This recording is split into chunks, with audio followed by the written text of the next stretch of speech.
إن الحمد لله نحمده ونستعينه ونستغفره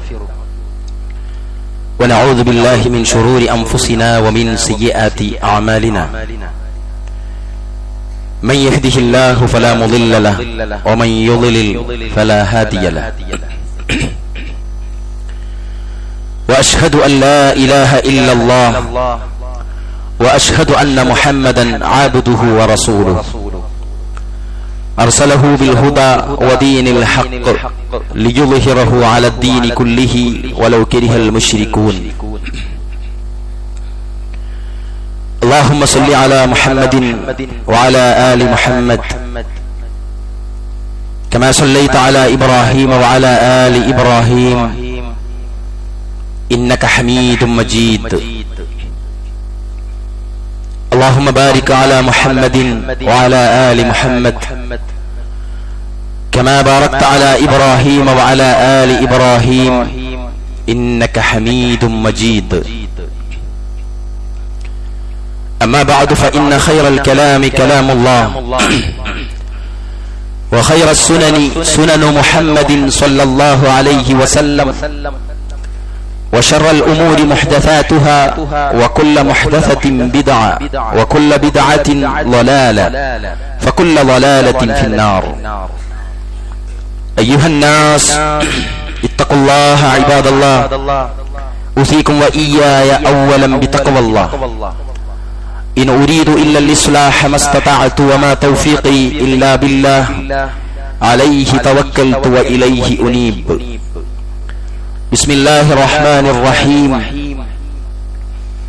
يا أيها الذين آمنوا اتقوا الله حق تقاته ولا تموتن إلا وأنتم مسلمون يا أيها الذين آمنوا اتقوا الله وقولوا قولا سديدا يصلح لكم أعمالكم ويغفر لكم ذنوبكم ومن يطع الله ورسوله فقد فاز فوزا عظيما ووصينا الإنسان بوالديه إحسانا حملته أمه كرها ووضعته كرها وحمله وفصاله 30 شهرا حتى إذا بلغ أشده وبلغ 40 سنة قال رب أوزعني أن أشكر نعمتك التي أنعمت علي وعلى والدي وأن أعمل صالحا ترضاه وأصلح لي في ذريتي إني تبت إليك وإني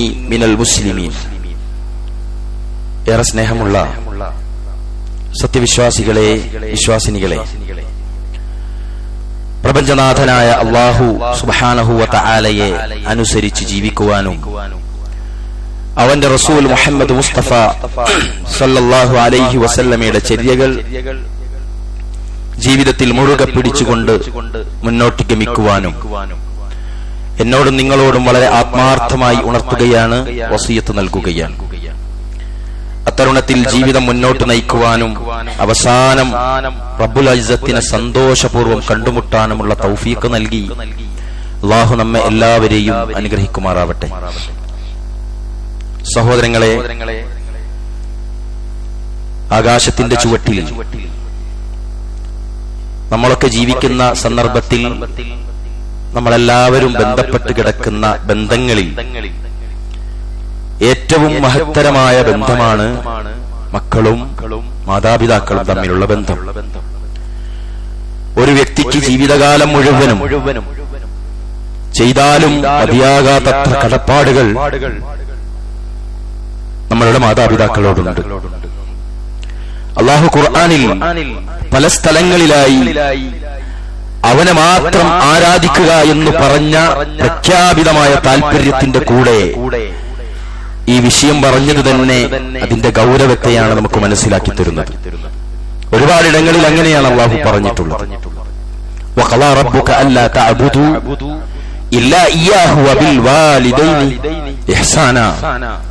അല്ലാഹു സുബ്ഹാനഹു വ തആല നിന്റെ റബ്ബ് തീരുമാനിച്ചു കൽപ്പിച്ചിരിക്കുകയാണ്. എന്താണ് കൽപ്പിച്ചിരിക്കുന്നത്? അല്ലാ തഅബുദു ഇല്ലാ ഇയ്യാ, നിങ്ങൾ എന്നെയല്ലാതെ ആരാധിക്കരുത് എന്റെ കൂടെ ഒരാളെയും പങ്കു ചേർക്കരുത്, എന്നെ മാത്രമേ ആരാധിക്കാവൂ എന്ന് അല്ലാഹു സുബ്ഹാനഹു വ തആല അതിൽ കൽപ്പിക്കുകയാണ്. അതിന്റെ കൂടെ സവിസ്തരം അല്ലാഹു പ്രഖ്യാപിച്ചത് വബിൽ വാലിദൈനി ഇഹ്സാന, നിങ്ങൾ മാതാപിതാക്കൾക്ക്, നിങ്ങളുടെ മാതാപിതാക്കൾക്ക് നിങ്ങൾ നന്മ ചെയ്യുക എന്ന് അല്ലാഹു അതിന്റെ കൂടെ പറഞ്ഞിരിക്കുകയാണ്. വഖദാ റബ്ബുക അല്ലാ തഅബുദു ഇല്ലാ ഇയ്യാഹു വബിൽ വാലിദൈനി ഇഹ്സാന ഇമ്മാ യബ്ലുഗന്ന ഇൻദകൽ കിബർ അഹദുഹുമാ ഔ കിലാഹുമാ, അവരിൽ രണ്ടിലൊരാളോ അല്ലെങ്കിൽ അവർ രണ്ടുപേരുമോ നിങ്ങളുടെ അടുക്കൽ വെച്ച് വാർദ്ധക്യത്തിലെത്തിയാൽ നിങ്ങൾ അവരോട് ചെയ്യുന്ന വാക്കുപോലും, അങ്ങനെ ഒരു കയർക്കൽ പോലും നിങ്ങൾ ചെയ്യരുത്. അല്ലാഹു സുബ്ഹാനഹു വ തആല പറയുകയാണ്, ഫലാ തഖുൽ ലഹുമാ ഉഫ്ഫിൻ വലാ തൻഹർഹുമാ വഖുൽ ലഹുമാ ഖൗലൻ കരീമാ, അവരോട് ചെയ്യുന്ന ഒരു വാക്ക് പോലും നിങ്ങൾ പറയരുത്. അവരോട് നിങ്ങൾ വഖുൽ ലഹുമാ ഖൗലൻ കരീമാ, മാന്യമായ വാക്കേ നിങ്ങൾ പറയാകൂ എന്ന് അല്ലാഹു സുബ്ഹാനഹു വ തആല. സഹോദരങ്ങളെ, പലപ്പോഴും നമ്മൾ ഈ ആയത്തുമായി ഇതിന്റെ അർത്ഥവും ഒരുപാട് തവണ കേട്ടിട്ടുണ്ടാകും. ആ സമയങ്ങളിലൊക്കെയും നമ്മൾ അങ്ങനെയൊന്നുമല്ലല്ലോ എന്നിടത്തേക്കായിരിക്കും നമ്മുടെ ചിന്തകളെ കൊണ്ടുപോകുക. യഥാർത്ഥത്തിൽ നമ്മളുടെ മാതാപിതാക്കളുടെ ആരോഗ്യാവസ്ഥയിൽ, അവരുടെ യൗവനത്തിൽ നമ്മളൊരു പക്ഷേ ഇതൊന്നും അവരോട് പറഞ്ഞിട്ടുണ്ടാവില്ല. പക്ഷെ അവർ വാർദ്ധക്യത്തിലെത്തി, അവരുടേതായ പ്രയാസങ്ങളിലൊക്കെ അവരെത്തി, അവരുടേതായ മൂർച്ഛിച്ചതായ രോഗങ്ങളിലേക്ക് അവരെത്തി. നമ്മൾ പറയുന്നതും നമ്മൾ സമാധാനിപ്പിക്കുന്നതും ഒന്നും ഉൾക്കൊള്ളാത്തത്ര അവർ വൈലന്റാകുക, അതല്ലെങ്കിൽ നമ്മൾ വിചാരിച്ചത് ചെയ്യാതിരിക്കുക, നമ്മൾ കൊടുക്കുന്ന മരുന്നുകൾ അവർ തട്ടിത്തെറിപ്പിക്കുക, നമ്മൾ കിടത്തിയെടുത്ത് അവരെ എന്നിട്ട് നടക്കുക, നമ്മൾ പറയുന്നതൊന്നും അവരനുസരിക്കാൻ പറ്റുന്ന പാകത്തിലല്ലാത്ത മാനസികാവസ്ഥയിലേക്ക് അവർ കടന്നു വരിക എന്നതൊക്കെയും നമ്മൾ സങ്കല്പിക്കുമ്പോഴാണ് പലപ്പോഴും ഏതൊരു മുഅ്മിനിന്റെയും ഈമാൻ അല്ലാഹു സുബ്ഹാനഹു വ തആല പരീക്ഷിക്കുക.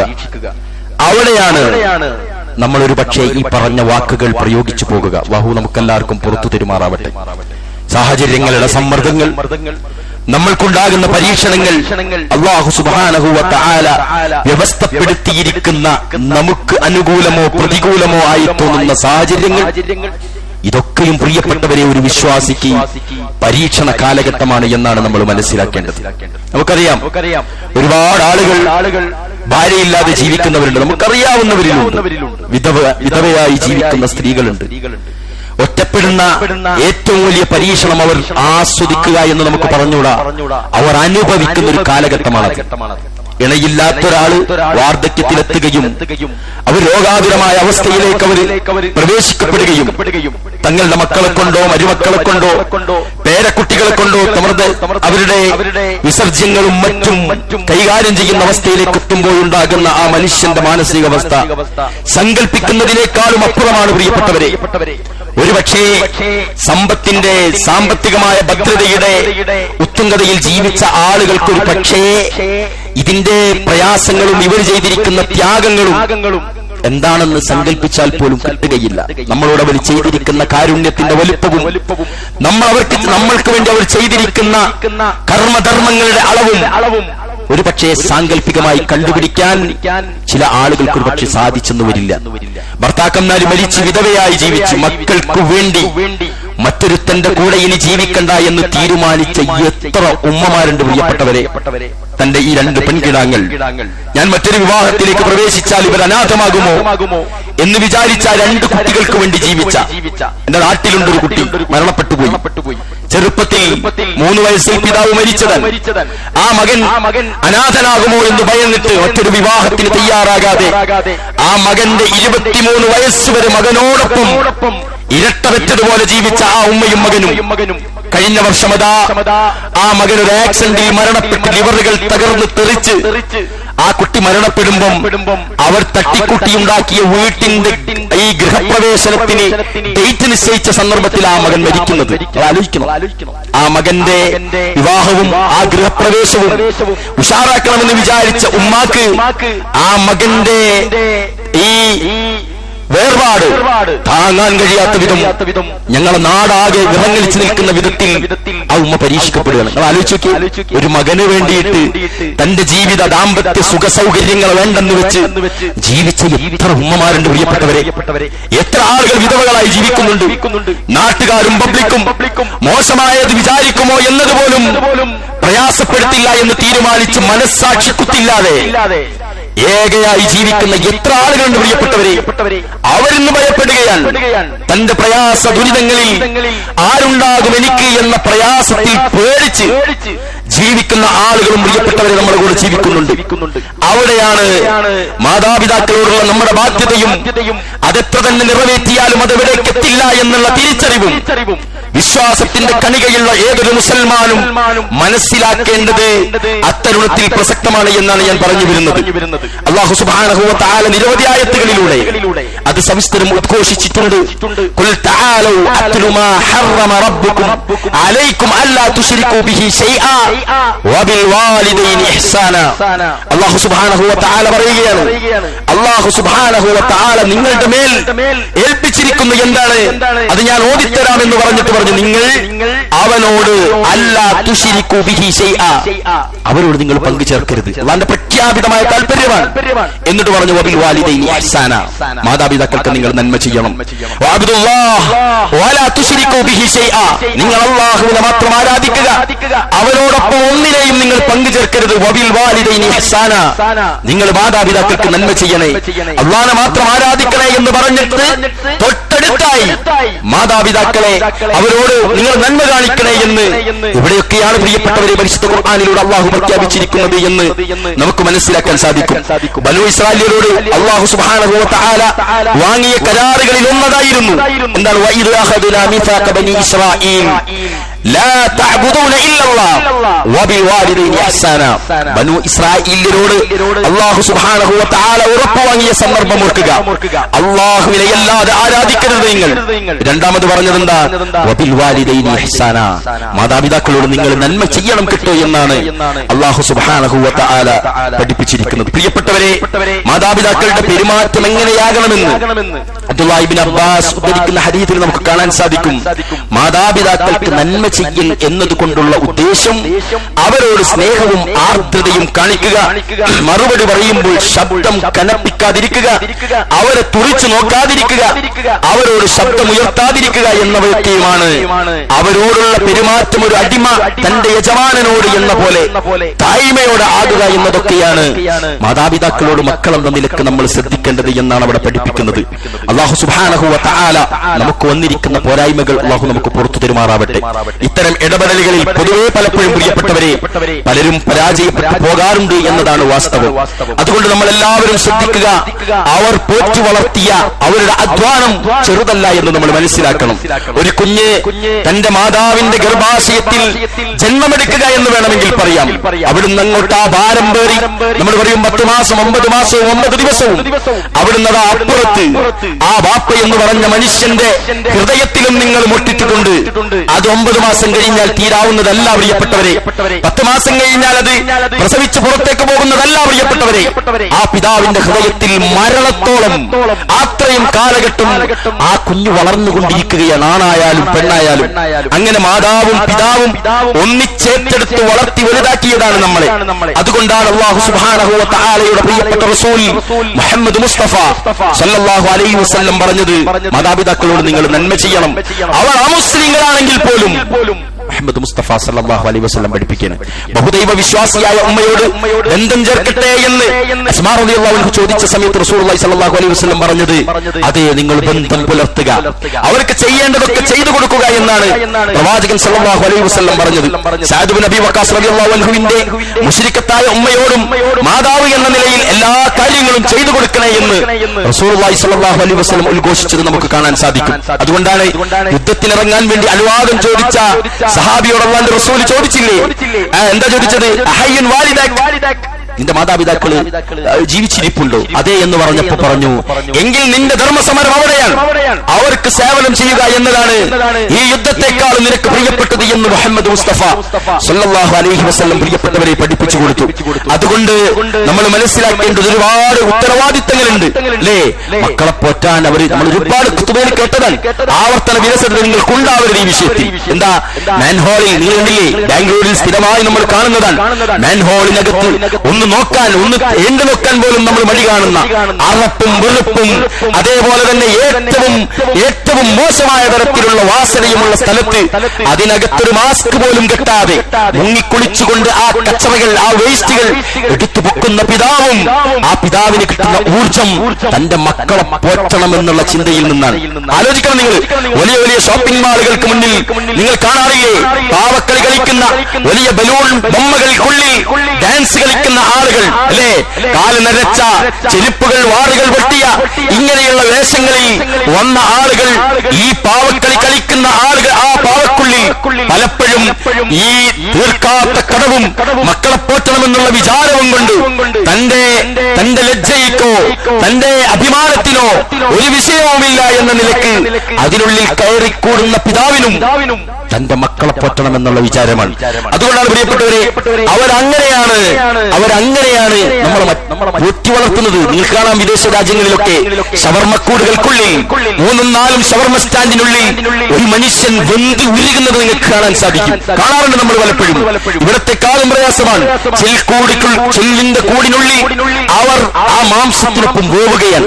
പലപ്പോഴും അവർക്ക് മക്കൾ പോലും ഉണ്ടാകാത്ത വിധം ഉദരരോഗങ്ങളെല്ലാം അവർ വാദിച്ച് രോഗിയായി അവർ വീട്ടിലെത്തുമ്പോൾ നിങ്ങൾ മനസ്സിലാക്കുക, ആ ചുട്ടുപഴിപ്പിച്ച ഓവന്റെ മുന്നിൽ മാംസങ്ങൾ മാത്രമായി ഈ പറഞ്ഞ ചിക്കന്റെ മാംസങ്ങൾ മാത്രമായിരുന്നില്ല, വാപ്പാന്റെ മാംസവും വെന്തുരുകിയിട്ടാണ് വാപ്പ രോഗിയായി വീട്ടിലേക്ക് എത്തിയത് എന്ന് തിരിച്ചറിയാൻ പ്രിയപ്പെട്ടവരെ ഒരു പക്ഷം ആ സമയം നമ്മൾ കഴിഞ്ഞു പോകേണ്ടി വരും.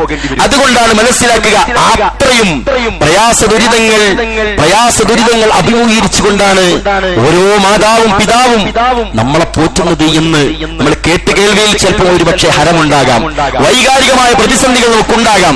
പക്ഷെ ഉത്തരവാദിത്ത ബോധത്തോടു കൂടി നമ്മൾ തിരിച്ചറിയുന്നത് ഒരു പിതാവിന്റെ വില ഏതാണെന്ന്, എത്രത്തോളമാണെന്ന് തിരിച്ചറിയാൻ ഒരു പക്ഷേ ഒരു മനുഷ്യനൊരു മിനിമം ഒരു പിതാവെങ്കിലും ആകേണ്ടി വരുന്ന അത്ര സമയം വേണ്ടി വരുന്നുണ്ട് അല്ലേ? നമ്മളൊക്കെ പിതാവായപ്പോഴാണ് പാപ്പ എങ്ങനെയായിരിക്കും നമ്മളെ പോറ്റിയെന്ന് നമ്മൾ ചിന്തിച്ചിട്ടുണ്ടാവുക അല്ലേ? കല്യാണത്തിന്റെ അതല്ലെങ്കിൽ ഐദിന്റെ പെരുന്നാളിന്റെ ആ അവസാന സന്ദർഭത്തിൽ ഓടിക്കിതച്ച് വരുന്ന വാപ്പന്റെ കയ്യിൽ കാണുന്ന കവറിൽ വാപ്പാന്റെ കർത്തവ്യം പൂർത്തിയാക്കിയ സന്തോഷത്തിന്റെ പൊതികളിൽ പലപ്പോഴും നമ്മുടെ വേഷങ്ങൾ, ഡ്രസ്സുകൾ ഉണ്ടാകാം, നമുക്കുള്ള പലഹാരങ്ങൾ ഉണ്ടാകാം, നമുക്കുള്ള ഭക്ഷണ പൊതികൾ ഉണ്ടാകാം. അത് കണ്ടുപിടിക്കുന്നതുവരെ വീട്ടിൽ കയറാതെ അങ്ങാടിയിൽ നിന്ന് തിരിഞ്ഞു കളിച്ചിട്ടാകും ഒരുപക്ഷെ വാപ്പ നമ്മളെ പോറ്റി വളർത്തിയിട്ടുണ്ടാകുക. അങ്ങനെയുള്ള മാതാപിതാക്കൾക്ക് വേണ്ടി പലപ്പോഴും പ്രിയപ്പെട്ടവരെ ആളുകൾ അവരെ മറന്നുകൊണ്ടാണ് ജീവിക്കുന്നത്. ഞാൻ ഹോസ്പിറ്റലിന്റെ ഒരു സാഹചര്യത്തിൽ നിന്നാണ് ഞാൻ ഇങ്ങോട്ട് വരുന്നത്. അവിടെ എന്നോട് ഒരു നഴ്സ് പറയാണ്, നിങ്ങൾ എത്ര സ്നേഹസമ്പന്നരായ മക്കളാണ്. 50ഓളം ആളുകൾ കഴിഞ്ഞ ആഴ്ചയൊക്കെ ഞങ്ങൾ വാർഡിൽ ഇങ്ങനെ നിൽക്കുമ്പോൾ അവരാരും ഒന്നും പറഞ്ഞില്ല, ഒരു റെസ്ട്രിക്ഷൻസും ഇല്ല. നിങ്ങളൊന്നും വിചാരിക്കരുത്. ഞാൻ പറഞ്ഞു വരുന്നത്, ശേഷം ഒരു നഴ്സ് വന്നിട്ട് പറയാണ്, അപ്പുറത്തൊരു ഉമ്മ കിടക്കുന്നുണ്ട്, ആ ഉമ്മാക്ക് 2 മക്കളാണ്, സ്വത്തൊക്കെ ഓതി വെച്ചിട്ടുണ്ട്, മകൾക്കല്പം കുറവാണെന്ന് പറഞ്ഞിട്ട് മകൾ ഇതുവരെ വന്നിട്ടില്ല. ആളുകൾ സമ്മർദ്ദം ചെലുത്തി ആ മകൾ ഡോറിന്റെ അടുക്കൽ വന്നിട്ട് ഇങ്ങനെ ഏണ്ടു നോക്കിയിട്ട് പോയത്രേ. അക്കണക്കിന് നിങ്ങളൊക്കെ എന്ന് പറഞ്ഞ് ഞങ്ങൾ അഭിനന്ദിക്കുമ്പോൾ ഞാനിങ്ങനെ ചിന്തിക്കുകയാണ്, സ്വത്തും സമ്പാദ്യവുമായിട്ട് മടങ്ങിപ്പോകുന്ന വാപ്പമാർക്ക് നിഷ്കരുണം അവരെ ഒന്ന് തുറച്ചു നോക്കാൻ പോലും കഴിയാത്ത വിധത്തിൽ അഭേദ്യമായ ബന്ധവിസ്ഫോടനം നടന്ന് അകന്നു നിൽക്കുന്ന കാഴ്ചകൾ നമ്മൾ കാണുമ്പോൾ തിരിച്ചറിയേണ്ട മുസൽമാനെ നമ്മൾ അവിടെയാണ് ചേർത്ത് പിടിക്കേണ്ടവരെ. ഏതെങ്കിലും ഒരു ചെറിയ ഏറ്റക്കുറച്ചിലുകൾ കൊണ്ട് മാറ്റി നിർത്തി മാതാവിന്റെ പിതാവിന്റെ മയ്യത്ത് ജനാസ നമസ്കാരങ്ങളിൽ പോലും പങ്കെടുക്കാൻ മുന്നിൽ നിൽക്കാതെ മാറി നിൽക്കുന്ന മക്കളുടെ വിരോധത്തിന്റെ, പ്രതികാരത്തിന്റെ, അതുപോലെ തന്നെ ഈ പറഞ്ഞ കുറ്റബോധത്തിന്റെ ഒക്കെ നടുവിൽ നിന്ന് അവർ ജീവിച്ചു വളരുമ്പോൾ നമ്മളിൽ നിന്ന് വേർപിരിഞ്ഞു പോയ മാതാപിതാക്കളാണ് നമ്മൾക്കുണ്ടാക്കിയ ഈ സൗഭാഗ്യത്തിന്റെ, ആരോഗ്യത്തിന്റെ, സന്തോഷത്തിന്റെ അടിത്തറകൾ പാകിപ്പോയത് അവരാണെന്ന് തിരിച്ചറിയാൻ പല ആളുകൾക്കും സാധിക്കുന്നില്ല എന്നതാണ് ഇത്തരണത്തിൽ നമ്മൾ മനസ്സിലാക്കേണ്ടത്. ഇസ്ലാമിക ചരിത്രത്തിൽ, സഹാബാക്കളുടെ ചരിത്രത്തിൽ അവരൊക്കെ ഉമ്മമാരെ നെഞ്ചേറ്റുകയായിരുന്നു, മാതാപിതാക്കൾ അവർ നെഞ്ചേറ്റുകയായിരുന്നു. അബ്ദുല്ലാഹി ഇബ്നു മുബാറക് ഉമ്മാന്റെ കാല് തടവാൻ പറഞ്ഞതാ, കാല് തടവി ഇങ്ങനെ ഇരുന്നു. ഉറങ്ങിപ്പോയി. നേരം വെളുത്ത് എഴുന്നേറ്റ് നോക്കുമ്പോൾ അബ്ദുല്ലാഹി ഇബ്നു മുബാറക് തടവുകയാണ്. പ്രിയപ്പെട്ടവരെ, നമുക്ക് ആർക്കും കഴിയൂല അങ്ങനെ. നമ്മൾ തടവാറുണ്ട്. അരമണിക്കൂർ കഴിഞ്ഞാൽ നമുക്ക് മതിയാകും. 1 മണിക്കൂർ കഴിഞ്ഞാൽ നമുക്ക് മാറി നിൽക്കേണ്ടി വരും, വെള്ളം കുടിക്കേണ്ടി വരും. അബ്ദുല്ലാഹി ഇബ്നു മുബാറക് രാവിലെ വരെ തടവീന്നാണ്. കേട്ടിട്ടില്ലേ? ആ ഗുഹാമുഖത്ത് കുടുങ്ങിപ്പോയ 3 മനുഷ്യർ. ആ മനുഷ്യരുടെ 3 ആളുകളിൽ ഒരാളുടെ പ്രാർത്ഥന എന്തായിരുന്നു? അല്ലാഹുവേ, എന്റെ ഉമ്മ, എന്റെ മാതാപിതാക്കൾക്ക് തോൽപാത്രത്തിൽ പാല് കൊടുക്കാറുണ്ടായിരുന്നു ഞാൻ. എന്റെ മക്കൾക്ക് അതിനുശേഷമേ ഞാൻ കൊടുക്കാറുള്ളൂ. അതായിരുന്നു എന്റെ ഉദ്ദേശവും, അങ്ങനെയായിരുന്നു ഞാൻ പ്രവർത്തിക്കാറുള്ളതും. പാലും കൊണ്ട് മാതാപിതാക്കളുടെ അടുക്കലേക്ക് പോയപ്പോ മാതാപിതാക്കൾ ഉറങ്ങിക്കിടക്കുകയാണ്.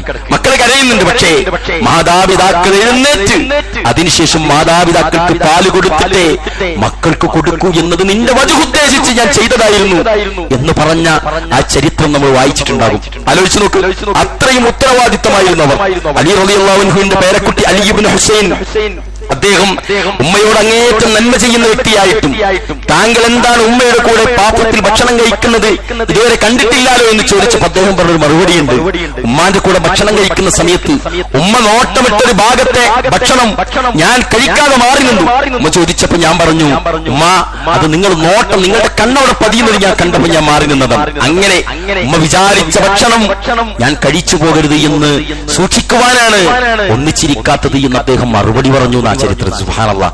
ആലോചിച്ച് നോക്കൂ, അത്രത്തോളം മാതാപിതാക്കളെ സംരക്ഷിക്കുന്ന കാര്യത്തിൽ. അതുകൊണ്ട് അല്ലാഹുവിന്റെ റസൂൽ സ്വല്ലല്ലാഹു അലൈഹി വസല്ലം ഹിജ്റ, നിങ്ങൾക്കറിയാലോ ഹിജ്റന്റെ പ്രത്യേകത എന്താ? ഒരു നാട്ടിൽ നിന്നൊരാൾ ഹിജ്റ വന്നാൽ പിന്നെ ആ നാട്ടിലേക്ക് തിരിച്ചു പോകരുതെന്നാ. അങ്ങനെ ഹിജ്റ വന്ന ഒരു മനുഷ്യനെ അല്ലാഹുവിന്റെ റസൂൽ വന്ന നാട്ടിലേക്ക് തിരിച്ചയച്ചൊരു സംഭവമുണ്ട്. എന്തെന്നറിയോ? ആ യമനിൽ നിന്ന് ഹിജ്റ വന്ന വ്യക്തി അല്ലാഹുവിന്റെ റസൂൽ സ്വല്ലല്ലാഹു അലൈഹി വസല്ലം ചോദിച്ചു, ആരൊക്കെയുണ്ട് വീട്ടിൽ? മാതാപിതാക്കളാണ്. ഒറ്റക്കാണെന്ന് ചോദിച്ചാൽ അതേന്ന് പറഞ്ഞു. ഹിജ്റ വേണ്ട, തിരിച്ചു പോകാൻ പറഞ്ഞു. അല്ലാഹുവിന്റെ റസൂൽ സ്വല്ലല്ലാഹു അലൈഹി വസല്ലം ഹിജ്റയായി വന്ന മനുഷ്യനെ തിരിച്ചയച്ചു എന്നാണ് സഹോദരങ്ങളെ അബൂ ദാവൂദ് തിരിക്കുന്ന ഹദീസിൽ നമ്മൾ കാണുന്നത്. നമ്മൾ മനസ്സിലാക്കേണ്ടത് അത്രത്തോളം ഉത്തരവാദിത്തമാണ് നമുക്കതിലുള്ളത്. ചേർത്ത് പിടിക്കണം, നമ്മളവരെ ചേർത്ത് പിടിക്കണം. പ്രിയപ്പെട്ടവരെ, അവരുടെ സ്വത്തോ മുതലോ അഡ്രസ്സോ അല്ല, അവരുടെ സ്നേഹം, അവരുടെ തൃപ്തി, അവരുടെ സ്നേഹം, അവരുടെ പ്രാർത്ഥന, അല്ലാഹു സുബ്ഹാനഹു വ തആല അതിലൂടെ നമുക്ക് നൽകുന്ന തൃപ്തി, ഇതാണ് നമ്മൾ കരഗതമാക്കേണ്ടത്. ഇമാം റാസി റഹിമഹുല്ലാഹ് അദ്ദേഹത്തിന്റെ ചരിത്രത്തിൽ പറയുന്നുണ്ട്, അദ്ദേഹത്തിന്റെ പിതാവ് മരണപ്പെട്ടു. അങ്ങനെ സഹോദരങ്ങളൊക്കെ ഇരുന്ന് അവരുടെ അനന്തര സ്വത്തുക്കൾ ഇങ്ങനെ വീതം വെക്കുന്ന സമയത്ത് ഇമാം റാസി റഹിമഹുല്ലാഹ് അദ്ദേഹം എന്നിട്ട് പറഞ്ഞത്രേ, നിങ്ങൾ സ്വത്തുക്കളെല്ലാം നിങ്ങൾ വീതം വെച്ചെടുത്തോളൂ, ഒന്നും വേണ്ട. വാപ്പ ഉപേക്ഷിച്ചു പോയ ഒന്നുണ്ട്, അത് മാത്രം നിങ്ങൾ എനിക്ക് തരുമോ എന്ന് ചോദിച്ചു. സഹോദരങ്ങൾ പറഞ്ഞു, എന്താണ്, എവിടെയുള്ള സ്വത്താണ്, എന്താണ് എന്ന് ചോദിച്ചപ്പോൾ ഇമാം റാസി പറഞ്ഞെന്താണെന്നറിയോ? ഉമ്മയെ. വാപ്പ ഉപേക്ഷിച്ചു പോയ ആ സ്വത്ത്, അത് നിങ്ങൾ എനിക്ക് തന്നേക്ക്, അതിനെ ഞാൻ പൂറ്റിക്കോളാം. നിങ്ങളുണ്ടില്ലേ സൗദി അറേബ്യയിൽ ഒരു ജ്യേഷ്ഠനും അനുജനും തമ്മിൽ അങ്ങോട്ടും ഇങ്ങോട്ടും അഹോരാത്രം കോടതി വിധികളിൽ അങ്ങോട്ടും ഇങ്ങോട്ടും വാദിച്ച് തർക്കിച്ച്, എന്തിനെന്നറിയോ? തന്റെ ഉമ്മയെ ആര് പോറ്റണമെന്ന് തീരുമാനിക്കാൻ. കുറെ കാലം ഇക്കാക്ക നോക്കുന്നു, ഇനി എനിക്ക് വേണമെന്ന് പറഞ്ഞു കേസ് ഫയൽ ചെയ്തു അനുജൻ കൂലി കിട്ടാൻ. വായിച്ചിട്ടുണ്ടാവും. സുബ്ഹാനല്ലാഹ്. ആലോചിച്ച് നോക്കുക. അത്തരുണത്തിൽ അവർ മനസ്സിലാക്കി, അത്തരുണത്തിൽ അവർ എന്ത് ചെയ്തു? ആ തരുണത്തിൽ മാതാപിതാക്കളോട് നന്മ ചെയ്യാനുള്ള മത്സരങ്ങൾ വരെ ചരിത്ര ലോകത്ത് നടന്നതായി നമ്മൾ കാണുകയാണ്. മഹാനായ പണ്ഡിതൻ ഹൈബത്ത് ബിൻ ശുറൈഹ്, അദ്ദേഹം ധാരാളം ശിഷ്യന്മാരുള്ള ദർസൊക്കെ നടത്തുന്ന ഒരാളായിരുന്നു. അങ്ങനെ ദർസ് എടുത്തുകൊണ്ടിരിക്കെ ഉമ്മ വന്നിട്ട് പറഞ്ഞു, മോനെ പോയി എഴുന്നേറ്റ് നമ്മുടെ കോഴികൾക്ക് നീ ഭക്ഷണം കൊടുക്കണം എന്ന് പറഞ്ഞു. അദ്ദേഹം എന്ത് ചെയ്തെന്നറിയോ? ദർസുകൾ നിർത്തി ശിഷ്യന്മാരൊക്കെ അവിടെ ഇരിക്കെ അദ്ദേഹം എഴുന്നേറ്റ് പോയിട്ട് ഉമ്മ പറഞ്ഞത് ചെയ്തു. ഉമ്മമാര് വിളിച്ചു കഴിഞ്ഞാൽ സുന്നത്ത് നമസ്കാരങ്ങളിൽ ഏർപ്പെട്ട ആളുകൾക്ക് ഉമ്മ വിളിച്ച വിളി കേൾക്കാമെന്നുവരെ നമ്മൾ പഠിക്കുമ്പോൾ എത്ര വലിയ വലിപ്പമാണ് അല്ലാഹു സുബ്ഹാനഹു വ തആല അവർക്ക് നൽകിയത് എന്ന് തിരിച്ചറിയാൻ പ്രിയപ്പെട്ടവരെ നമ്മൾ വൈകരുത്. അതുകൊണ്ടാണ് റസൂലുള്ളാഹി സ്വല്ലല്ലാഹു അലൈഹി വസല്ലമയുടെ അടുക്കൽ സഹാബാക്കൾ വന്നിട്ട് ചോദിച്ചു, അയ്യുൽ അമലി അഹബ്ബു ഇലല്ലാഹി അസ്സ വജൽ, അല്ലാഹുവിന്റെ റസൂലേ, അല്ലാഹുവിന് ഏറ്റവും ഇഷ്ടമുള്ള അമൽ ഏതാണ്? അല്ലാഹുവിന്റെ റസൂൽ സ്വല്ലല്ലാഹു അലൈഹി വസല്ലം പറഞ്ഞു, അസ്സലാത്തു ലിവഖ്തിഹാ, കൃത്യസമയത്ത് നമസ്കാരം നിർവഹിക്കലാണ് അല്ലാഹുവിന് ഏറ്റവും ഇഷ്ടം. പിന്നെ എന്താണ് എന്ന് ചോദിച്ചപ്പോൾ റസൂലുള്ളാഹി സ്വല്ലല്ലാഹു അലൈഹി വസല്ലമയുടെ മറുപടി എന്താ? ബിർറുൽ വാലിദൈൻ, മാതാപിതാക്കൾക്ക് നന്മ ചെയ്യാൻ. രണ്ടാമത്തെ തന്നെയത് മാതാപിതാക്കൾക്ക് നന്മ ചെയ്യാൻ. തിന്മയിൽ നിന്ന സമയത്ത് റസൂലുള്ളാഹി പറഞ്ഞു, എന്ത്? അല്ലാഹുവിന് പങ്കു ചേർക്കലാണ് ഏറ്റവും വലിയ തിന്മ. രണ്ടാമത്തതോ ഉഖൂഖുൽ വാലിദൈൻ, മാതാപിതാക്കളെ ഉപദ്രവിക്കുക. ഉഖൂഖ്, അക്കീക്ക എന്ന് കേട്ടില്ലേ? അറുക്കുക എന്നുള്ള പ്രയോഗമാണ് അവർ. അതായത് മാതാപിതാക്കളെ കൊല്ലുന്നതിന് തുല്യം പോലെയാണ് അറബി വാക്കിന്റെ ആ മഹത്തരമായ പ്രയോഗം ആ ഹദീസുകളിൽ വന്നത് എന്ന് നമുക്ക് മനസ്സിലാക്കാൻ സാധിക്കും. സഹോദരങ്ങളെ, മാതാപിതാക്കൾക്ക് നന്മ ചെയ്ത ആളുകൾക്ക് നേട്ടമേ വരികയുള്ളൂ. പരിശുദ്ധ ഖുർആനിന്റെ നിരവധി ആയത്തുകളിലൂടെ നിരവധി പ്രവാചകന്മാരുടെ ഗുണമേന്മകൾ പറഞ്ഞെടുത്ത് നമുക്ക് കാണാൻ സാധിക്കും. യഹ്യ അലൈഹിസ്സലാത്തു വസ്സലാമിനെ പറ്റി പറയുന്നില്ലേ, വബർറം ബിവാലിദൈഹി വലം യകുൻ ജബ്ബാറൻ അസിയ വസലാമുൻ അലൈഹി യൗമ ഉലിദ വയൗമ യമൂതു വയൗമ യുബ്അതു ഹയ്യ. എന്താ പറഞ്ഞത്? എന്റെ മാതാപിതാക്കൾക്ക് നന്മ ചെയ്യുന്നവനായിരുന്നു, അനുസരണയില്ലാത്ത ക്രൂരനായിരുന്നില്ല അദ്ദേഹം എന്ന് അദ്ദേഹത്തെ പരിചയപ്പെടുത്തുന്നുണ്ട്. ഈസാ നബി അലൈഹിസ്സലാത്തു വസ്സലാമിനെ പറ്റി പറയുന്നുണ്ട്, വബർറം ബിവാലിദതി വലം യജ്അലനി ജബ്ബാറൻ ശഖിയ വസ്സലാമു അലയ്യ യൗമ ഉലിദു വയൗമ അമൂതു വയൗമ ഉബ്അതു ഹയ്യ. തന്റെ മാതാപിതാക്കൾക്ക് നന്മ ചെയ്യുന്നവനായിരുന്നു, നിർഭാഗ്യവാനായ ക്രൂരനായിരുന്നില്ല അദ്ദേഹമെന്ന് ഖുർആനിൽ സഹോദരങ്ങൾ നമുക്ക് കാണാൻ സാധിക്കും. അതുകൊണ്ടാണ് എല്ലാ നിലക്കും മാതാപിതാക്കൾക്ക് എന്തൊക്കെ നമുക്ക് ചെയ്യാനുണ്ടോ ഓർമ്മയില്ലേ? മതാഫിൽ തന്റെ മാതാവിനെ തോളിലിട്ട് ചുമലിലേറ്റി കഠിനാധ്വാനം ചെയ്ത് ദൂരെ നിന്നുള്ള നാട്ടിൽ നിന്ന് ചുമലിൽ കെറ്റിയതാണ്. എന്നിട്ട് ഇങ്ങനെ തവാഫ് ചെയ്യണം. മതാഫിലൂടെ തവാഫ് ചെയ്യുന്നു, സഅയ് ചെയ്യുന്നു, ഉംറ ചെയ്യുന്നു. അതിനിടെ അദ്ദേഹം ഇങ്ങനെ ആത്മസന്തോഷത്തിൽ കവിത ചൊല്ലുകയാണ്. ഇതെന്റെ ഈ യാത്രക്കാരിയുടെ ഏറ്റവും മനോഹരമായ വാഹനമാണ് ഞാൻ. ഈ യാത്രക്കാരിയുടെ സുരക്ഷിതമാണ്. ഇടത്തോട്ടും വലത്തോട്ടും വീഴുന്നതിന് എന്റെ ഇടത് കൈകളും വലത് കൈകളും സെക്യൂരിറ്റിയായി അവർക്ക് സേഫ്റ്റി നൽകുന്നുണ്ട് എന്നൊക്കെയുള്ള അർത്ഥത്തിൽ ഇങ്ങനെ വളരെ സന്തോഷത്തിൽ ഇങ്ങനെ കവിത ചെല്ലുന്നത് അബ്ദുല്ലാഹി ഇബ്നു മുബാറക് കാണുകയാണ്. അബ്ദുല്ലാഹി ഇബ്നു ഉമർ റളിയല്ലാഹു അൻഹു കണ്ടു. ആ സമയത്ത് അദ്ദേഹം കാണുകയാണ് അബ്ദുല്ലാഹി ഇബ്നു ഉമർ തന്നെ നിരീക്ഷിക്കുന്നത്. ആ സമയത്ത് അദ്ദേഹം പറഞ്ഞു, ഞാൻ നാട്ടിൽ നിന്ന് കൊണ്ടുവന്നതാണ് ഈ വാഹനത്തിൽ, എന്റെ ഉമ്മയാണത്. എന്റെ ഉമ്മാനോട് ചെയ്യേണ്ടത് എന്തൊക്കെയാണോ അതൊക്കെ നിർവഹിക്കാനുള്ള എല്ലാ ത്യാഗത്തിനും ഞാൻ തയ്യാറാണ്. ഇതൊക്കെയും അല്ലാഹുവിന്റെ റബ്ബിന്റെ വജ്ഹ് ഉദ്ദേശിച്ചിട്ടാണ് ഞാൻ ചെയ്യുന്നത്. നമ്മളുടെ മാതാപിതാക്കളോട് നമുക്ക് ചെയ്യാനുള്ള ഹക്ക് ഇതിലൂടെ തീരില്ലേ എന്ന് അബ്ദുല്ലാഹി ഇബ്നു ഉമർ റളിയല്ലാഹു അൻഹുവിനോട് ചോദിച്ചപ്പോ അബ്ദുല്ലാഹി ഇബ്നു ഉമർ പറഞ്ഞെന്താണെന്നറിയോ? സഹോദരാ, നിന്റെ മാതാവ് നിന്നെ ഗർഭം ചുമന്ന സമയത്ത്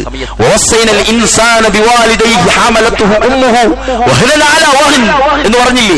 പ്രയാസത്തിന്റെ മേൽ പ്രയാസം.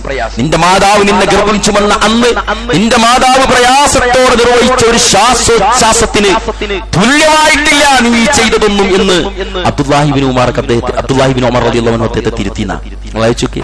എന്താ നമ്മൾ ചെയ്യുക പ്രിയപ്പെട്ടവരെ? ചെയ്യാവുന്നതൊക്കെ നമ്മൾ ചെയ്യുന്നുണ്ട്. അറപ്പില്ലാതെ വെറുപ്പില്ലാതെ മാതാപിതാക്കൾക്ക് വേണ്ടി നിലപാടുകളിൽ നല്ല ഉശിരോടുകൂടി തീരുമാനിച്ച്, ജോലിയാണെങ്കിൽ ജോലി ഒഴിവാക്കാൻ, ഡ്യൂട്ടി ആണെങ്കിൽ ഡ്യൂട്ടി ഒഴിവാക്കാൻ, ആരോഗ്യം നശിക്കുന്നത് പ്രശ്നമല്ലാതാക്കാനൊക്കെ തീരുമാനിക്കുന്ന മക്കളില്ലേ? എന്നിട്ടും മതിയാകില്ല എന്നാണ് ചരിത്രഭാഗങ്ങളും ആയത്തുകളും വായിക്കുമ്പോൾ പ്രിയപ്പെട്ടവരെ നമുക്ക് മനസ്സിലാക്കാൻ സാധിക്കുന്നത്. മഹാനായ ഉവൈസുൽ ഖർണിയുടെ ചരിത്രം പലതവണ ഞാൻ പറഞ്ഞിട്ടുണ്ട്. മാതാവിന് സേവനം ചെയ്യാൻ വേണ്ടി നബിയെ കാണാൻ പോലും വരാതിരുന്ന സഹാബിയാണ്. സഹാബിയാകാനുള്ള മഹത്തരമായ അവസരം ഉമ്മയെ സേവിക്കാൻ വേണ്ടി ഒഴിവാക്കിയ സഹാബിയാണ് ഉവൈസുൽ ഖർണി. ആ കർണഗോത്രത്തിൽ ഉവൈസ് എന്ന് പറഞ്ഞിട്ടൊരാളുണ്ട്. അദ്ദേഹത്തിന്റെ പ്രാർത്ഥന അള്ളാഹു സ്വീകരിക്കുമെന്ന് മുഹമ്മദ് മുസ്തഫ സല്ലല്ലാഹു അലൈഹി വസല്ലം ഖത്താബിനോട് പറയുന്നുണ്ട്. നിങ്ങൾക്ക് വേണ്ടി പ്രാർത്ഥിക്കാൻ ഉവൈസുൽ ഖർണി വന്നിട്ടുണ്ടെങ്കിൽ പറഞ്ഞോളിട്ടോ, അദ്ദേഹത്തിന്റെ പ്രാർത്ഥന അള്ളാഹു സ്വീകരിക്കും. സഹാബാക്കൾ ചോദിച്ചപ്പോൾ പറഞ്ഞറിയോ? ഉമ്മാനെ പരിപാലിക്കാൻ വേണ്ടിയിട്ട് എവിടെയും പോകാതെ ഉമ്മാനെ ശുശ്രൂഷിച്ചു നമ്മളുടെ അടുക്കിലേക്ക് പോലും വരാത്തൊരു മനുഷ്യനാണ്.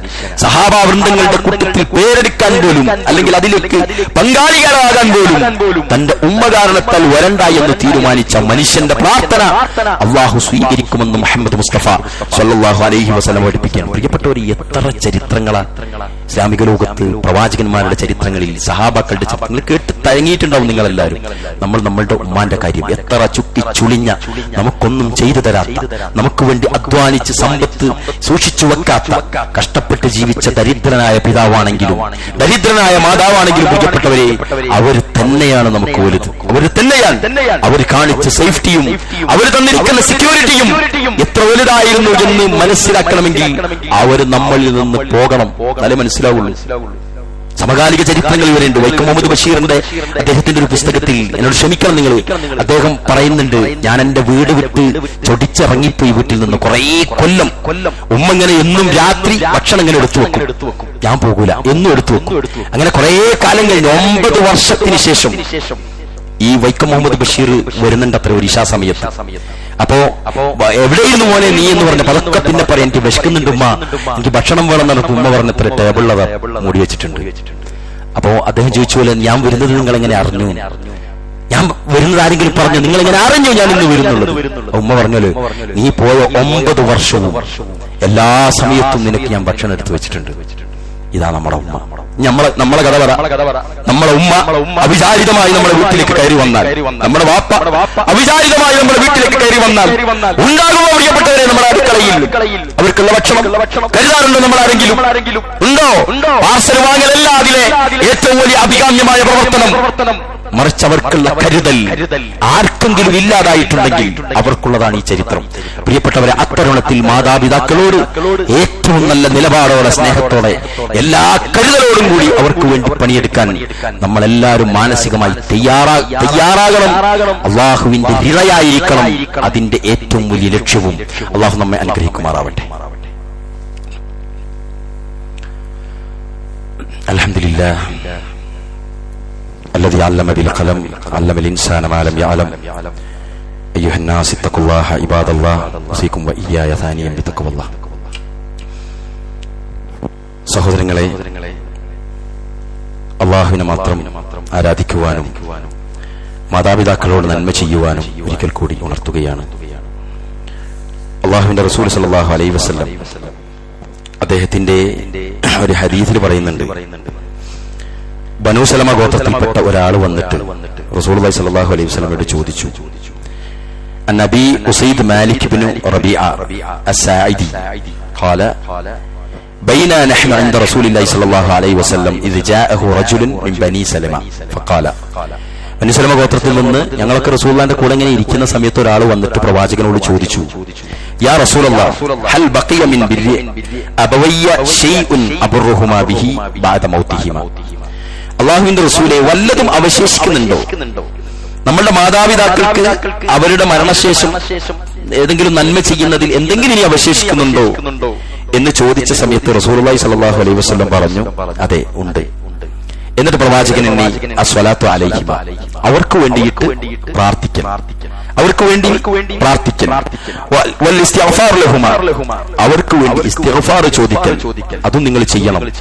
എന്നിട്ട് പ്രവാചകൻ പറഞ്ഞു, വ ഇൻഫാദു അഹദിഹിമാ മിൻ ബഅദിഹിമാ, അവർ വല്ല കരാറും ചെയ്തു തുടങ്ങിയിട്ടുണ്ടെങ്കിൽ, വെച്ചിട്ടുണ്ടെങ്കിൽ ആ കരാർ നിങ്ങൾ പൂർത്തിയാക്കി കൊടുക്കണം.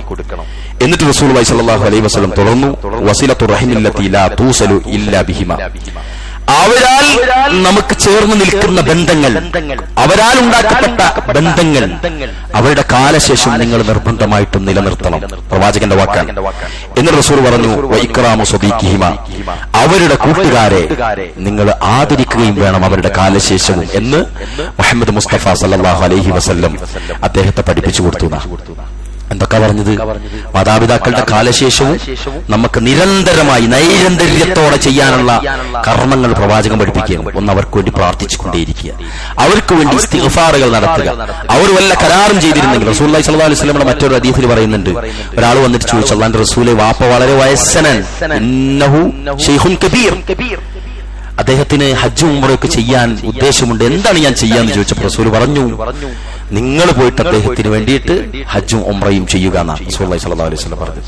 പ്രിയപ്പെട്ടവരെ, അങ്ങനെ അവർ ഉദ്ദേശിക്കുന്ന പാഥേയമുണ്ട്, അവർ നിരന്തരമായി ചെയ്തുകൊണ്ടിരിക്കുക. ചില ആളുകൾ, ചില വാപ്പമാര് ചില ആളുകളെ വിളിച്ച് ഭക്ഷണം കൊടുക്കലായിരിക്കും വാപ്പാന്റെ പതിവ്. വാപ്പാന്റെ കാലശേഷം അത് നിന്ന് പോകരുത് പ്രിയപ്പെട്ട മക്കളെ. അതേപോലെ തന്നെ ചില വാപ്പമാര് പള്ളിക്ക് വേണ്ടിയിട്ട് ഇങ്ങനെ എല്ലാ വർഷവും അല്ലെങ്കിൽ ഏതെങ്കിലും സ്ഥാപനത്തിനും അങ്ങനെയുള്ള വാപ്പ ചെയ്തുകൊണ്ടിരിക്കുന്നതിന്റെ തുടർച്ച നിർവഹിക്കാൻ നമുക്ക് കഴിയണം. വാപ്പ ചെയ്തുകൊണ്ടിരിക്കുന്ന ഏറ്റെടുത്തിരിക്കുന്ന കരാറുകൾ, ആ കരാറുകളുടെ തുടർച്ചയും മക്കളായ നമ്മൾ നിർവഹിക്കണം. പിന്നെ പറഞ്ഞത് എന്താ? വാപ്പയുടെ അല്ലെങ്കിൽ ഉമ്മയുടെ കെയർ ഓഫിൽ വന്ന ബന്ധങ്ങൾ, കുടുംബ ബന്ധങ്ങൾ, അവർ പുലർത്തിപ്പോന്ന സ്നേഹബന്ധങ്ങൾ അവരെ കാലശേഷം മുറിയാൻ പാടില്ല. ഓർമ്മയില്ലേ സഹാബാക്കളെ ആയിഷ റളിയല്ലാഹു അൻഹ കണ്ട സമയത്ത് അനസ് ഇബ്നു മാലിക്കും വേറെ ഒന്ന് രണ്ട് സഹാബികളും പോകുന്ന സമയത്ത് ആയിഷ ബീവി ചോദിച്ചു, അല്ല അനസേ, എന്താ നിങ്ങൾ നമ്മളെ വീട്ടിൽ വരാത്തത്? എന്താ റസൂലുള്ളാഹിന്റെ കാലശേഷം അങ്ങോട്ടൊന്നും കാണുന്നില്ലല്ലോ? അനസ് പറഞ്ഞ മറുപടി വല്ലാത്ത മറുപടിയാണ്. ആയിഷ ബീവിയുടെ ഉമ്മ, എങ്ങനെയാ ഞങ്ങൾ വരിക? റസൂലുള്ളാഹി സ്വല്ലല്ലാഹു അലൈഹി വസല്ലം ഇല്ലാത്ത വീട്ടിലേക്ക് നിങ്ങൾ എന്തിനാണ് വരേണ്ടത്? നിങ്ങൾ ആലോചിക്കേ. പലപ്പോഴും പല വീടുകൾ അങ്ങനെയാണ്. വാപ്പ പോകുന്നതോടുകൂടി ആ വീടിന്റെ ഗേറ്റുകൾ ഇടക്കിടക്ക് തുറക്കുന്നതും കോളിംഗ് ബെല്ലുകൾ ഇടക്കിടക്ക് അടിയുന്നതും ആ വീട്ടിലില്ലാത്ത ഇല്ലാതാവുകയാണ്, വീട് നിശബ്ദമാവുകയാണ്, അല്ലേ? വീട് ഇരുട്ടിലാവുകയാണ്. നിങ്ങൾ ആലോചിച്ച് നോക്കുക. അതേപോലെ തന്നെ അടുക്കള ഭാഗത്ത് സ്ഥിരമായി വന്ന് കഥ പറയുന്ന പല അയൽവാസികളും വരാതിരിക്കപ്പോഴാ നമ്മുടെ ഉമ്മയുടെ പോക്കോടുകൂടിയാണ്. അതോടുകൂടി പ്രിയപ്പെട്ടവരെ അർത്ഥമില്ലാതാവുകയാണ്, ആകാശമില്ലാത്ത ഭൂമി പോലാവുകയാണ്. ആ മക്കൾ അവരെത്ര ദുർബലരായിട്ട് കുറെ കാലം നമ്മുടെ കൂടെ ജീവിച്ചാലും അവർ പോയി കഴിഞ്ഞാൽ എന്തൊക്കെയോ ബറക്കാത്തുകൾ ഇല്ലാതാവുകയാണ്. അതെത്ര ആ വീടുകൾ എത്ര പ്രകാശപൂരിതമായാലും അതിരുട്ടിലായിരിക്കുന്ന പണ്ഡിതന്മാർ പറഞ്ഞിരിക്കുന്നത്. അവിടെ എത്ര വലിയ റിസ്കുകൾ എത്തിയാലും അതിനൊരു ബറക്കത്ത് കിട്ടാത്ത പോലെയായിരിക്കുമെന്നാണ് പണ്ഡിതന്മാർ പറയുന്നത്. അതുകൊണ്ട് ചേർത്ത് പിടിക്കുക. നമ്മളുടെ രണ്ട് വാതിലുകളാണ് നമ്മളുടെ മാതാവും പിതാവും. ഒന്ന് പോയാൽ ഒന്നടയാണ്, രണ്ടാമത്തത് പോയാൽ രണ്ടും അടയാണ്. പലപ്പോഴും പല ആളുകൾക്കും മാതാപിതാക്കളുടെ വലിപ്പവും മൂല്യവും തിരിച്ചറിയാറുള്ളത് അവർ പോയ ശേഷമാണ്. എന്താ നമ്മൾ ചെയ്യുക ഉസ്താദേ? ബാപ്പ ഇത്രയും കൊല്ലം മുമ്പ് പോയി, ഞാൻ അന്ന് ജാഹിലായിരുന്നു, എനിക്കൊന്നും അറിയില്ലായിരുന്നു, ഞാൻ ശ്രദ്ധിച്ചിട്ടില്ലായിരുന്നു. ഇന്ന് ഞാൻ മനസ്സിലാക്കുകയാണ് ഞാൻ എന്താണ് ചെയ്യുക, ഞാൻ എവിടെയാണ് പോയി പശ്ചാത്തപിക്കുക, ഞാൻ എന്താണ് അതിനുവേണ്ടി ചെയ്യേണ്ടത് എന്ന് ഹൃദയം തകർന്നുകൊണ്ട് ചോദിക്കുമ്പോൾ മറുപടിയില്ലാത്തവരായിട്ട് മാറുക നമ്മൾ, അല്ലേ? അത്രത്തോളം തിരിച്ചറിവ് പല ആളുകൾക്കും ഒരുപക്ഷെ വരിക അവർ നമ്മുടെ മുന്നിൽ നിന്ന് തിരിഞ്ഞു പോയാലായിരിക്കും. അതുകൊണ്ട് പ്രിയപ്പെട്ടവരെ സൂക്ഷിക്കുക, അങ്ങനെ ഒരു അബദ്ധത്തിൽ പെടാതിരിക്കാൻ ഇപ്പോഴേ നമ്മൾ കരുതലോടുകൂടി ശ്രദ്ധിക്കുക എന്നതാണ് അതിനു വേണ്ടി നമുക്ക് പറയാനുള്ളത്. അതുപോലെ അല്ലാഹുവിന്റെ റസൂൽ സ്വല്ലല്ലാഹു അലൈഹി വസല്ലമയുടെ നിരവധി ഹദീസുകൾ റസൂലുള്ളാഹി സ്വല്ലല്ലാഹു അലൈഹി വസല്ലം പറയാണ്, സ്വാലിഹായ വ്യക്തിക്ക് അല്ലാഹു സ്വർഗ്ഗത്തിൽ പദവികൾ ഉയർത്തിക്കൊടുക്കും. നമ്മുടെ കൂട്ടത്തിൽപ്പെട്ട സ്വാലിഹീങ്ങളായ വാപ്പമാർക്ക് പദവികൾ ഉയർത്തി കൊടുക്കുന്ന ആ സമയത്ത് അവർ ചോദിക്കത്രേ, إن الله عز وجل ليرفع الدرجة للعبد الصالح في الجنة فيقول يا رب أن لي هذه. അല്ലാഹുവിന്റെ റസൂൽ സല്ലല്ലാഹു അലൈഹി വസല്ലം പറയുന്ന ഹദീസിൽ അദ്ദേഹം പറയാണ്, ചില ആളുകൾക്ക് സ്വർഗ്ഗത്തിൽ ഇങ്ങനെ ദറജ കണ്ടിട്ട് ഈ പിതാവാകെ ഞെട്ടിപ്പോകുന്ന. എന്നിട്ട് ചോദിക്കത്രേ, ഇത് എവിടെന്നാണ് എനിക്ക് ലഭിച്ചത്, ഇതെങ്ങനെയാ എനിക്ക് ഒന്ന് ഭവിച്ചത് എന്ന് ചോദിക്കുമ്പോൾ അല്ലാഹു പറയും അത്രേ, ബിൽ ഇസ്തിഗ്ഫാരി വൽ ദിക്ലക്.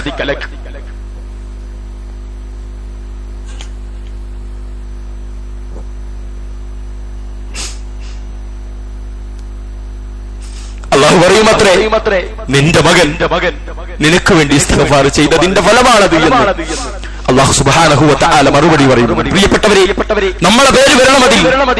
അല്ലാഹു സുബ്ഹാനഹു വ തആല കൊടുക്കുന്ന മറുപടി നമ്മൾ ഉണ്ടാകണം. അതിനെന്ത് വേണം? വാപ്പമാര് ജീവനോടുള്ള കാലത്തും വാപ്പമാര് രോഗാതുരമായ അവസ്ഥയിലുള്ള കാലത്തും വാപ്പമാരി നമ്മളിൽ നിന്ന് പിരിഞ്ഞു പോയാലും ഇടതടവില്ലാതെ മണിക്കൂറുകളല്ല സെക്കൻഡുകളിൽ മാതാപിതാക്കൾക്ക് വേണ്ടി പ്രാർത്ഥിക്കുന്ന മക്കളായി ജീവിച്ചാൽ നമ്മളുടെ പേരോടെ പറയപ്പെടുമെന്നാണ് റസൂലുള്ളാഹി സ്വല്ലല്ലാഹു അലൈഹി വസല്ലം പഠിപ്പിക്കുന്നത്. അതുകൊണ്ട് എല്ലാ നിലക്കും പുണ്യങ്ങളുടെ ഒരു വലിയ ചാൻസ് ആണ് ഇവർ പോകുന്നതോടുകൂടി നമ്മളിൽ നിന്ന് നഷ്ടപ്പെടുക എന്ന് മനസ്സിലാക്കുക. അല്ലാഹുവിന്റെ റസൂൽ സല്ലല്ലാഹു അലൈഹി വസല്ലം എല്ലാ നിലക്കും അത്തരത്തിൽ അതിന്റെ വലിപ്പം നമുക്ക് പഠിപ്പിച്ചു തന്നിട്ടുണ്ട്. അതുകൊണ്ട് ഏതൊരു അവസ്ഥയിലും മാതാപിതാക്കൾക്ക് വേണ്ടി നന്മ നമ്മൾ വിചാരിക്കുന്ന ചെലവിന് കൊടുക്കുന്നുണ്ട്, അവർ നമ്മളെ വീട്ടിൽ അവിടെ ഉണ്ട്, അല്ലേ? അങ്ങനെ അവര് വിളി വന്നാൽ ഞാൻ പോകാറുണ്ട്, ഹോസ്പിറ്റലിന്റെ ബില്ല് അടക്കാറുണ്ട്. അതൊക്കെ എന്താണ്, നമ്മൾ ചെയ്തിട്ടില്ലെങ്കിൽ മറ്റൊരാൾ ചെയ്യാൻ സാധ്യതയുള്ള പണിയാണ്. നമ്മൾ ആലോചിച്ച് നോക്കി, അല്ലേ? അപ്പ വീണു, ഉമ്മ വീണു, ഹോസ്പിറ്റലിൽ എത്തിക്കേണ്ടവരാരാ? മക്കളായ നമ്മളാ. നമ്മൾ സ്ഥലത്തില്ലെങ്കിൽ നാട്ടുകാർ കൊണ്ടുപോകും. പ്രിയപ്പെട്ടവരെ, അവർക്ക് രക്ഷാകവചങ്ങളായിട്ട് ആളുകൾ ഇറങ്ങും, അല്ലേ? പക്ഷേ ആര് തന്നെ എടുത്തു കൊണ്ടുപോകുമ്പോഴും ബാപ്പ ഇങ്ങനെ ആംബുലൻസിൽ കണ്ണെന്ന് ഇങ്ങനെ നോക്കും. കൊണ്ടുപോകുന്ന ആൾക്കാരെ നന്ദി കാണിക്കാനല്ല. എവിടെ ഈ കൂട്ടത്തിൽ എന്റെ മോൻ, എവിടെ അവനില്ലേ നിങ്ങളുടെ കൂട്ടത്തിൽ എന്നാ ചോദിക്കുന്നത്, അല്ലേ? കണ്ണുകൾ തുറന്ന് തെരയുന്നത് ആരെയാ? അവർ ഈ കൊണ്ടുപോകുന്ന ആളുകൾ ആരുടെ മക്കളാണെന്നാണോ? അല്ല പ്രിയപ്പെട്ടവരെ, അവര് നോക്കുന്നത് നമ്മളെയാണ്, നമ്മളുടെ സാന്നിധ്യം. അതേ ആവശ്യമുള്ളവർക്ക് നിങ്ങളുടെ ചെക്ക് ലീഫും നിങ്ങളുടെ ബാങ്ക് ബാലൻസും ബാപ്പാന്റെ പേരിൽ വാങ്ങിക്കൂട്ടിയ സ്ഥലവും ഇതൊന്നും അവർക്ക് ആവശ്യമില്ല, നമ്മുടെ സാന്നിധ്യമാണ്. അതുകൊണ്ട് ആരെങ്കിലും ആ സാന്നിധ്യത്തിന് പകരമായി സമ്പത്തോ മറ്റെന്തോ ബാപ്പാന്റെ പേരിൽ കട തുറന്നാൽ, ഉമ്മാന്റെ പേരിൽ കട തുറന്നാൽ, ഓരോ പ്രിയപ്പെട്ടവരെ ആ ഉമ്മാന്റെ അടുക്കൽ പോയിട്ട് പഴയ മോനായിട്ട്, അല്ലേ? ഉമ്മാന്റെ മനസ്സിലെ ഉമ്മാന്റെ ആ ബാക്ക്ഗ്രൗണ്ടിലെ സ്ക്രീനിൽ ആ സ്ക്രോളിംഗിൽ എന്താണെന്നറിയോ വരിക? നമ്മളിപ്പം 40, 50, 60 വയസ്സുള്ള മക്കളാണെങ്കിൽ പോലും നമ്മളെ ഉമ്മ നമ്മളെ നോക്കുമ്പം ആ ചെറിയ കാലത്ത് താരാട്ടി, പാലൂട്ടി, തൊട്ടിലാട്ടി, കൈപിടിച്ച് വളർത്തിയ മക്കളെ അവർക്കാണ്. അത്ര ഓർമ്മശക്തി പുതുക്കിയിട്ടായിരിക്കും അവർ നമ്മളെ സ്നേഹിക്കുക. അതുകൊണ്ടാണ് എന്താ പറഞ്ഞത്, റബ്ബി അഗ്ഫിർലി വലിവാലിദയ്യ റബ്ബി ഇർഹംഹുമാ കമാ റബ്ബയാനി സഈറ. ചെറുപ്പത്തിൽ ഞങ്ങളെ വളർത്തിയതുപോലെ അല്ലാഹുവേ നീ അവരോട് കരുണ കാണിക്കണേ എന്ന് പ്രാർത്ഥിക്കാൻ, അവർക്ക് കാരുണ്യം ചൊരിഞ്ഞു കൊടുക്കണേ എന്ന് പ്രാർത്ഥിക്കാൻ. റബ്ബി അഗ്ഫിർലി വലിവാലിദയ്യ വലിൽ മുഅ്മിനീന യൗമ യഖൂമുൽ ഹിസാബ്. അന്നത്തെ ദിവസം അവരോട് അല്ലാഹു സുബ്ഹാനഹു വ തആലയുടെ കാരുണ്യത്താൽ അവർ സ്വർഗ്ഗത്തിലേക്ക് എത്താൻ പ്രിയപ്പെട്ടവരെ നമ്മൾ പ്രാർത്ഥിക്കണം. അല്ലാഹു സുബ്ഹാനഹു വ തആല നമ്മുടെ മാതാപിതാക്കൾക്ക് സ്വർഗ്ഗം നൽകുമാറാവട്ടെ. മരണപ്പെട്ടു പോയവർക്ക് അല്ലാഹു പുറത്തു നൽകുമാറാവട്ടെ. രോഗാതുരമായ അവസ്ഥയിൽ പ്രയാസപ്പെടുന്ന ആളുകൾക്ക് അല്ലാഹു എന്താണോ അവർക്ക് നല്ലത്, അവർക്ക് ഖൈറ്, ഈ ദുനിയാവിൽ ഇനിയും നരകിച്ച് ജീവിച്ച് മക്കൾക്കും പേരക്കുട്ടികൾക്കും പ്രയാസങ്ങൾ ഉണ്ടാകുന്നത് മാനസികമായി തനിക്ക് പ്രയാസമുണ്ടാക്കുന്നുണ്ടെങ്കിൽ അവർക്ക് മരണമാണ് ഖൈറെങ്കിൽ അല്ലാഹുവേ നീ അവരെ വേഗത്തിൽ മരിപ്പിക്കണമേ. അവർക്ക് ഇനി ജീവിതമാണ്, ഇസ്സത്തോടുകൂടി ആരോഗ്യത്തോടുകൂടി തിരിച്ചു വന്ന് അല്ലാഹുവിന്റെ മാർഗത്തിൽ ഇബാദത്തിൽ ഏർപ്പെടാനുള്ള തൗഫീഖാണ് ഖൈറെങ്കിൽ അല്ലാഹുവേ നീ അവർക്ക് എല്ലാവിധ പ്രയാസങ്ങളും നീക്കിക്കൊടുത്ത് അവർക്ക് ആരോഗ്യം നീ നൽകണമേ. اللهم اغفر للمؤمنين والمؤمنات والمسلمين والمسلمات والأحياء منهم والأموات إنك مجيب الدعوات يا قاضي الحاجات. ربنا هب لنا من أزواجنا وذرياتنا قرة أعين واجعلنا للمتقين إماما. اللهم يا مقلب القلوب ثبت قلوبنا على دينك. اللهم إنا نعوذ بك من عذاب جهنم ومن عذاب القبر ومن فتنة المحيا والممات ومن فتنة المسيح الدجال. اللهم رب جبريل وميكائيل فاطر السماوات والأرض أنت ولي في الدنيا والآخرة توفني مسلما وألحقني بالصالحين. توفنا مسلما وألحقنا بالصالحين.